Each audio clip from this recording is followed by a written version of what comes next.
perkenalkan saya Meisya Rasyana. Selamat datang di wawancara tentang investasi. Pada kesempatan kali ini, saya akan mewawancarai salah satu teman saya yang tentunya berpengalaman di bidang investasi. Oke, di sini sudah ada teman saya persilahkan untuk memperkenalkan diri terlebih dahulu. Oke, baik, sebelumnya terima kasih atas waktu yang telah diberikan. Jadi perkenalkan, nama saya Purniawati Kamelia, biasa dipanggil Nia. Saya juga merupakan mahasiswa di Universitas Palangkaraya di jurusan manajemen. Oke, di sini saya menyiapkan 17 pertanyaan. Kita langsung ke pertanyaan pertama saja. Jadi pertanyaan pertama itu, apa motivasi kakak untuk berinvestasi di pasar saham? Motivasi saya yaitu saya ingin memulai investasi di pasar saham karena saya percaya bahwa berinvestasi adalah cara yang baik untuk mengelola keuangan dan mempersiapkan masa depan. Selain itu, dengan berinvestasi di saham, saya dapat belajar lebih banyak tentang analisis pasar dan strategi investasi yang dapat bermanfaat dalam jangka panjang. Oke, sekarang kita lanjut ke pertanyaan yang kedua. Bisa kakak ceritakan gimana kakak pertama kali tertarik sama dunia investasi? Ini kira-kira gimana?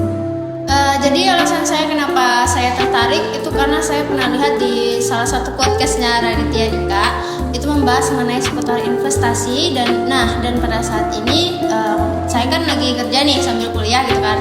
Jadi dari situ saya ikutan mikir juga, kira-kira bisa nggak ya biar keuangan saya tuh nggak habis buat itu aja gitu. Dan pada saat itu juga teman saya ada menawarkan saya buat ikut seminar tentang pasar modal. Ya bisa bilang ke SPM ya. Jadi mereka membuka kelas sekolah pasar modal di berkolaborasi juga di IDX Kalteng Bursa Efek Indonesia gitu.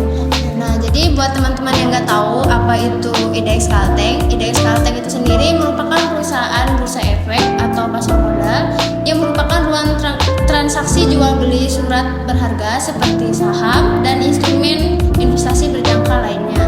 Bursa efek itu sendiri juga berfungsi untuk menjaga keberlanjutan dan kontinuitas pasar.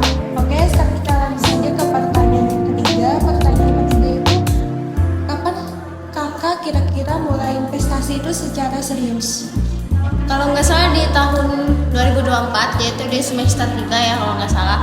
Nah, pada saat itu kebetulan saya lagi nongkrong gitu kan sama teman-teman saya, dan pada saat waktu itu juga teman-teman saya ngobrol nih membahas tentang saham. Jadi kami membahas soal dividen. Nah, jadi dari setelah aku kepikiran gitu loh,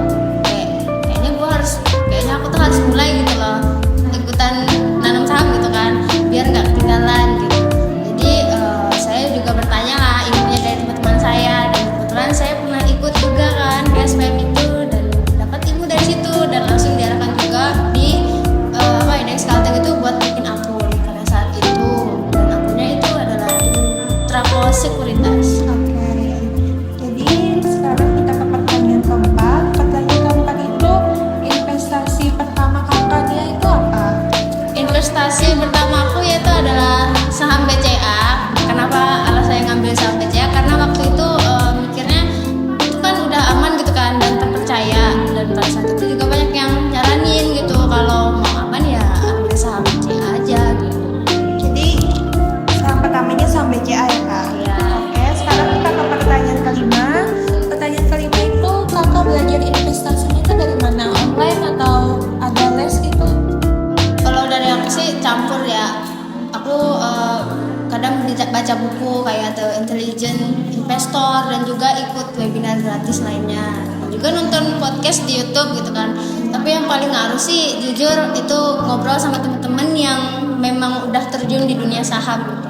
Yang udah ada pengalamannya ya? Iya. Oke, pertanyaan yang keenam. Pertanyaan keenam itu, bagaimana kakak itu memilih saham yang untuk diinvestasikan? Kalau aku biasanya ngelakuin riset terlebih dahulu dengan menganalisis laporan keuangan perusahaan tersebut dan tren industri dan juga berita terkini yang dapat mempengaruhi harga saham. Jadi aku mempertimbangkan faktor-faktor seperti valuasi saham dan potensi pertumbuhan perusahaan sebelum mengambil keputusan. Untuk selanjutnya, pertanyaan yang ketujuh, apa nih kira-kira tantangan terbesar kakak pas mulai awal investasi itu? Tantangannya ya rasa takut rugi sih, karena awalnya kalau pas awalnya tuh setiap merah dikit gitu langsung panik gitu loh, padahal itu juga bagian dari proses kan. Dan juga susah bedain yang mana info yang memang benar-benar valid atau yang mana cuman hype doang gitu. Dan apalagi pada saat pasar mengalami fluktuasi, nah pada saat itu juga saya belajar untuk gimana sih supaya tenang dan fokus pada rencana investasi dalam jangka panjang gitu. Oke. Sekarang ke pertanyaan yang ke-8. Pertanyaan ke-8 itu strategi kakaknya sekarang itu masih sama nggak sama kayak yang awal berinvestasi itu strategi? Kalau strategi dulu saya lebih spekulatif lah, sekarang lebih ke value investing gitu. Saya lebih sabar, juga lebih sedikit paham gimana cara analisis fundamental juga. Jadi pengetahuan saya tentang analisis fundamental itu sendiri adalah pendekatan yang digunakan untuk menilai nilai intrinsik suatu saham dengan menganalisis kondisi ekonomi, industri, dan perusahaan yang mendasari saham tersebut. Ya, tujuan utamanya adalah untuk mengetahui apakah harga saham tersebut undervalued, terlalu mahal, atau overvalued, maksud saya undervalued, terlalu murah, atau overvalued, terlalu mahal gitu, berdasarkan data dan informasi yang saya dapat dulu. Oke. Sekarang kita lanjut ke pertanyaan yang ke-9, yaitu pertanyaannya adalah kakak Nia pernah nggak bikin kesalahan besar saat berinvestasi gitu? Kesalahan besar, Iya. kayaknya pernah pas itu hampir pernah beli saham gorengan lah, itu tuh gara-gara FOMO gitu kan. Jadi pada saat itu harganya naik 2 hari, terus anjlok lah itu dalam seminggu, tapi ruginya ya lumayan sih dari situ. Jadi gara-gara FOMO menyebabkan rugi ya kak? Ya, Oke, kita ke pertanyaan ke-10. Pertanyaan ke-10 itu sekarang kakak susun portofolionya itu gimana dan dapat pemasukannya itu dari mana aja nih? jadi strategi aku ya. Ya. Jadi aku tuh campur sekitar 50% itu saham, 20%-nya reksadana, 15%-nya emas, dan sisanya kripto sama obligasi gitu. Jadi nggak berat di satu keranjang aja, apalagi kan saya masih mahasiswa kan. Iya, betul. Saya sambil kerja juga lah, dan juga dibantu orang tua saya setiap bulannya. Jadi pendapatannya dari situ. Oke. Kita lanjut ke pertanyaan ke-11.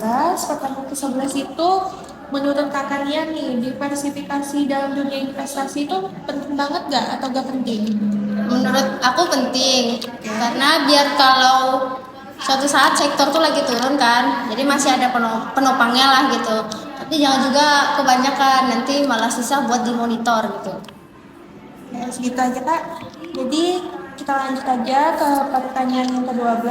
Pertanyaan ke-12 ini, gimana nih cara kakak Nia menghadapi pasar yang keadaannya lagi naik turun gitu? Cara aku menghadapinya yaitu kuncinya ada 3, yaitu yang pertama punya rencana, terus yang kedua menahan emosi, dan ingat tujuan awal mulai itu karena apa gitu loh. Itu sih. Jadi kuncinya harus tenang dan santai. Ya, Oke. Ke pertanyaan yang ke-13 guys. Pertanyaan ke-13 itu bagaimana cara kakak Nia nih mengelola emosi saat berinvestasi? Karena kan pasti ada emosinya kan. cara saya mengatur emosi karena saya menyadari bahwa emosi itu bisa mempengaruhi keputusan investasi gitu. Oleh karena itu, saya mencoba untuk tetap tenang dan tidak terbawa suasana saat pasar mengalami fluktuasi gitu. Saya mengikuti rencana investasi yang sudah saya buat dan selalu berpegang pada analisis saya, bukan pada perasaan yang sesaat lah. Oke, betul kan. Kita ke pertanyaan ke-14. Ke-14 ini kakak Nia ini untuk sekarang lebih pro ke investasi tradisional atau digital di masa sekarang? Kalau menurut saya dua-duanya menarik ya. Kalau tradisional itu kayak saham dan properti itu kan lebih stabil. Tapi kalau kayak kripto itu punya potensi besar, walaupun risikonya itu tinggi gitu. Kuncinya ya alokasinya harus proporsional. Oke. Lanjut ke pertanyaan 15. Pertanyaan ke-15 itu kalau misalnya nih ada keadaan kayak krisis ekonomi, kakaknya bakal ubah strategi investasi kakak nggak atau gimana? Kayaknya kalau aku lihat dari sektornya Pak, dari sektornya gitu. Aku lihat dari sektornya mana yang kira-kira tahan krisis, terus aku geser sebagian lah dana buat ke sana gitu. Jadi biar lebih fleksibel dan juga tetap tenang. Oke. Sekarang ke pertanyaan 16. Pertanyaan 16 itu sejauh ini investasi itu ngaruh banget gak sama kondisi finansial kakaknya untuk sekarang? Untuk sekarang kayaknya lumayan ngaruh ya, karena jujur saya waktu dulu kayak merasa gitu-gitu aja gitu loh, mikir kayak cuman uang buat ya belanja doang lah, buat belanja-belanjaan foya-foya lah istilahnya. Jadi nggak mikir pas itu buat masa depannya gitu. Tapi semenjak aku belajar untuk memulai dari awal, belajar dari awal akhirnya ya saya merasa aman gitu buat masa depan saya nantinya. Sebagian penghasilan pasif aku tuh juga datang dari dividen dan aset lain gitu. Jadi nggak harus kerja terus-terusan buat hidup dan bisa buat masa depan nanti gitu. Oke. Sekarang kita ke pertanyaan yang terakhir ya guys, untuk pertanyaan ke-17. Jadi pertanyaannya adalah saran untuk mahasiswa lain yang ingin mulai berinvestasi di saham ini gimana nih kira-kira Kak? Saran aku ya buat mahasiswa nih. Iya. Jadi saran saya untuk mahasiswa, untuk teman-teman yang lain, mulailah dengan memahami dasar-dasar investasi dan jangan takut untuk belajar dari kesalahan. Investasi di saham itu tidak perlu dimulai dengan jumlah yang besar. Kalian tuh bisa nyisihin uang bulanan kalian gitu loh. Jadi teman-teman bisa dimulai dengan jumlah kecil dan secara bertahap meningkatkan investasi seiring pengetahuan dan pengalaman kalian juga akan bertambah tentunya. Juga selalu ingat untuk melakukan riset sebelum mengambil keputusan investasi. Apalagi untuk kalian yang masih mahasiswa gitu kan, yang sambil kerja gitu. Sebagian uang kalian tuh bisa kalian sisihin dari situ gitu. Lalu diinvestasikan ke saham untuk masa depan kalian nantinya. Oke. Sekarang banyak banget nih insight dan juga pengetahuan yang bisa kita ambil dari kakaknya. Makasih banget buat kakaknya karena udah sharing. Sama-sama. Semoga wawancara ini bisa jadi motivasi buat teman-teman semua yang lagi mau memulai untuk berinvestasi di dunia investasi.